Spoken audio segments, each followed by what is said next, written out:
एक वहशी कातिल दरिंदा पिता अपनी सगी बेटी के साथ 15 साल की सगी बेटी के साथ रेप करता है, बलात्कार करता है। और जब बेटी कुछ महीने की गर्भवती हो जाती है, प्रेग्नेंट हो जाती है, और जब ये बात उसकी माँ को पता चलती है तो उसके पैरों तले ज़मीन निकल जाती है और वो कंपकपा जाती है।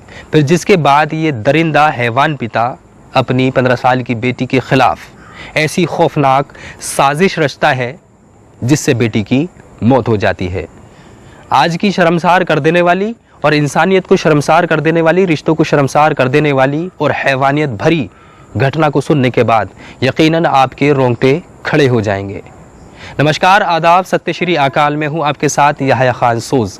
जी हाँ, मैं बात कर रहा हूँ राजस्थान के जयपुर के कीतापुर गांव की, जहाँ पर रहने वाला राजेश, जिसकी उम्र लगभग 45 साल है, और उसकी पत्नी सीमा और इनके 3 बच्चे, 2 बेटे और 1 बेटी। बेटी की उम्र लगभग 15 साल है। सीमा और उनके पति राजेश और इनके तीनों बेटे अपनी ज़िंदगी गांव में ठीक से गुजार रहे थे, लेकिन एक वक्त ऐसा आया कि सीमा की राजेश से लड़ाई हो जाती है, और लड़ाई इस कदर बढ़ जाती है, विवाद इस कदर बढ़ जाता है कि सीमा नाराज़ होकर अपनी बहन के घर चली जाती है, जिसके बाद वो कुछ महीने तक वहीं पर ही रुकती है और वक्त ऐसे ही गुजरता रहता है। फिर एक रोज़ राजेश अपनी पत्नी को लेने यानी सीमा को लेने अपनी साली के घर जाता है, यानी सीमा की बहन के घर जाता है, और सीमा से बात करना शुरू कर देता है।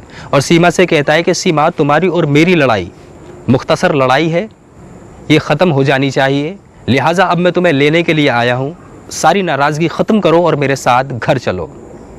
काफ़ी इसरार के बाद सीमा इस बात को मान लेती है और कहती है, मैं ठीक है, तुम्हारे साथ घर पर चलती हूँ। और सीमा राजेश के साथ अपने घर आ जाती है। घर आने के बाद राजेश अपनी बीवी को बताता है, अपनी पत्नी को बताता है कि सीमा, हमारी बेटी गर्भवती है, प्रेग्नेंट है। बस इतना सुनना था कि सीमा के पैरों तले ज़मीन निकल जाती है और वो कपकपा जाती है, और उसकी ज़बान से बेसाख्ता 2 ही सवाल निकलते हैं, ये कैसे हुआ और किसने किया। जिसके बाद राजेश कहता है, सीमा, ये गलती मेरे से ही हुई है, और बल्कि ये बहुत बड़ी गलती है, और मैं इस पर बहुत ज़्यादा पछता भी रहा हूँ, और मुझे अपने किए पर बहुत शर्म भी आ रही है। लिहाजा अब मुझे यहाँ पर तुम्हारी ज़रूरत है, तुम मेरा साथ दो, जिससे कि हमारी ज़िंदगी फिर से ठीक हो जाए। सीमा, मेरे पास कुछ गर्भपात करने वाली, एबॉर्शन करने वाली टेबलेट्स हैं, जो टेबलेट्स मैं इस बच्ची को खिला दूँगा और सारा सब कुछ ठीक हो जाएगा। इस पर सीमा बहुत ज़्यादा गुस्सा हो जाती है और कहती है, मैं ऐसा तुम्हें हरगिज़ नहीं करने दूंगी, पहले मैं डॉक्टर के पास जाऊंगी, उनसे मशवरा करूंगी, और जो भी डॉक्टर कहेंगे फिर उसके बाद उसी तरीके से मैं इसका एबॉर्शन कराऊंगी। लेकिन फिर इस पर राजेश नाराज़ हो जाता है, कहता है कि अगर ये डॉक्टर के पास जाएगी तो ये बच्ची मेरी बदनामी का सबब बनेगी, मेरी बदनामी की वजह बनेगी।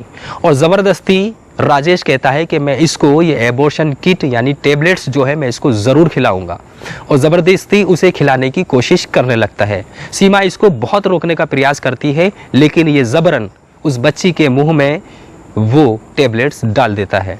कुछ मिनट गुजर जाने के बाद ही उस बच्ची को उल्टी हो जाती है और सारी वो टेबलेट्स उल्टी के ज़रिए बाहर निकल आती हैं। अब इससे राजेश और भी ज़्यादा चिंतित और क्रोधित हो जाता है और सोचता है, जो मेरा प्लान था वो तो सब कुछ ख़त्म ही हो गया। अगर टेबलेट इसके पेट में रहती तो हो सकता था कि इसका एबॉर्शन हो जाता, जो भी कुछ था वो सब कुछ ठीक हो जाता। लेकिन राजेश इस पर और ज़्यादा क्रोधित हो जाता है, 2 मिनट के लिए बाहर जाता है, फिर उसके बाद गुस्से में आता है, एक रस्सी हाथ में लेता है और अपनी बेटी के गले पर लपेट कर उसको मौत के घाट उतार देता है। सीमा उसे बहुत रोकने की कोशिश करती है, लेकिन वो उसको रोक नहीं पाती है। इस वारदात को अंजाम देने के बाद राजेश वहाँ से भागने लगता है और सीमा उसको पकड़ने के लिए पीछे पीछे भागती है, और ये सारा माजरा पूरा गांव देख रहा होता है। जिसके बाद वारदात को अंजाम देने के बाद राजेश भागने में सफल रहता है और वो भाग निकलता है। जिसके बाद सीमा अपने देवर को फ़ोन करती है और सारी वारदात उसको बताती है, जिसके बाद उसके देवर के पैरों तले भी ज़मीन निकल जाती है और वो अफसोस में हो जाता है।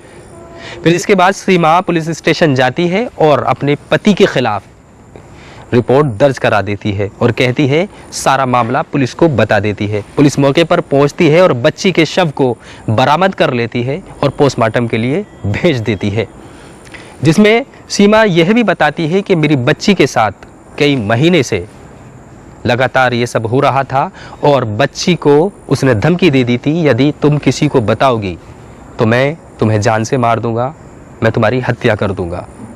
जिस पर बच्ची अपने लबों को सी लेती है और चुप्पी साध लेती है।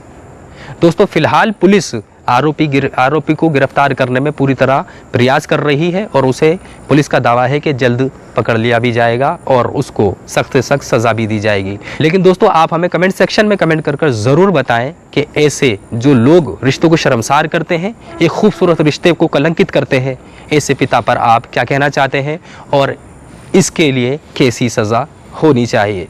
लेकिन दोस्तों, हमारे लिए यहाँ पर एक सीख भी है। जब हमारे बच्चे हमारे बराबर हो जाते हैं तो हमें चाहिए कि हम उनको अपना दोस्त बना लें। खासकर माएँ अपने बच्चों को अपना दोस्त बना लें। हो सकता है कि बेटा या बेटी अपने बाप को कोई बात ना बताए, क्योंकि अक्सर मर्दों में गुस्सा ज़्यादा देखा जाता है, लेकिन माँ को ज़रूर बता सकती है। तो हमें चाहिए कि जब हमारे बच्चे बड़े हो जाएं तो उनसे हम फ्रैंक हो जाएं, उनके एक अच्छे दोस्त की तरह रहने लगें, ताकि वो हर एक राज को आप तक पहुँचा दें और हम आने वाली बड़ी परेशानी से और ऐसी शर्मसार कर देने वाली घटना से बच सकें। दोस्तों, इस कहानी को बताने का मकसद, सुनाने का मकसद और इस घटना को सुनाने का मकसद किसी का दिल दुखाना नहीं था, किसी को ठेस पहुंचाना नहीं था, बल्कि आप लोगों को सचेत करना था। आप जहां भी रहें सुरक्षित रहें, होशियार रहें। इसी के साथ मैं याह्या खान सोज आपसे इजाज़त लेता हूं। मैं फिर से हाजिर रहूंगा किसी सच्ची घटना के साथ, किसी सच्ची कहानी के साथ। मैं उम्मीद करता हूं तब तक आप सावधान रहेंगे, होशियार रहेंगे, सुरक्षित रहेंगे। नमस्कार, आदाब, सत्य श्री अकाल, जय हिंद,